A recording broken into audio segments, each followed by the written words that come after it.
একটু সময় পেলে আপনারা নিজ বাসায় এইভাবে একটু কাজ করার চেষ্টা করবেন, যাহাতে হাড় মজবুত থাকে, শরীর সতেজ থাকে এবং বিশেষ করে সুগার রোগে আক্রান্ত করতে পারবে না। তাই আপনারা সময় পেলেই নিজ বাসায় একটু কাজ করবেন। এই আমার ডিউটি শেষে এসে আমি রেস্ট করছি না, এই কাটছি এই কুড়াল দিয়ে, এতে শরীর থেকে এই যে ঘাম বের হবে, এটি অত্যন্ত ভালো লক্ষণ। আপনারাও নিজ বাসায় চাইলে এগুলি করতে পারবেন, স্বাস্থ্যের পক্ষে অত্যন্ত ভালো।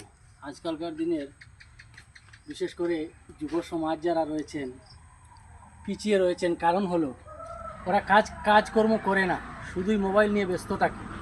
তাই শরীর একদম বসে গেছে, চর্বি হচ্ছে ছোটো ছোটো বাচ্চাদের, এবং আমরা ছোটো থেকেই এইভাবে কাজ করে আসছি। কাজ করলে শরীর ভালো থাকে, কোনো ক্ষতি হবে না।